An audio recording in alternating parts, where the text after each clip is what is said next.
la plupart du temps, l'obsession finit par la destruction de la personne ou de la communauté qui en est la victime. Et c'est ce qui risque de nous arriver, hein. Après février 86, on a développé une obsession démocratique, mais pour une démocratie qui était, voilà, une forme, je l'ai appelé une forme fanzotei de la démocratie, c'est-à-dire que on conçoit la démocratie uniquement comme un système électif et non comme un tout, c'est-à-dire un état de droit, des institutions qui sont là comme des garde-fous pour, eh bien pour contenir voilà, les outrances qui peuvent venir des hommes politiques, hein, des élus, etc.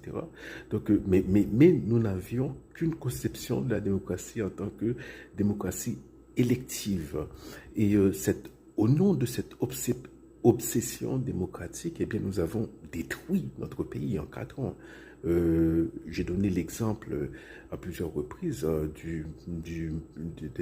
des biens publics, hein, du mobilier urbain, du mobilier public, hein, qui a été voilà, brisé, qui a été passé par perte et profit, croyant que, voilà, en salissant les murs, en écrivant partout à bas, à vive, vive un tel, à bas un tel, que voilà, qu'en détruisant, c'est paradoxal, hein, qu'en détruisant le pays, on allait faire naître comme ça, faire jaillir une société démocratique.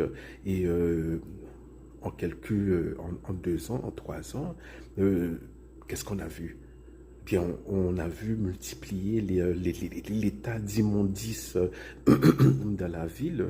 Nous avons vu des comportements qu'autrefois eh bien, nous voyâmes très rarement comme des gens qui faisaient leurs besoins dans les rues. Et voilà, des genres de comportements que les gens, voilà, pour eux, dans la tête des gens, la démocratie, c'était une libération, mais pour eux, c'était la libération littérale, hein. Genre, je peux faire pipi dans la rue parce que c'est la démocratie. Donc, voilà, c'est une conception complètement dévoyée de ce qu'est la démocratie, de ce qu'est la liberté qu'apporte la démocratie.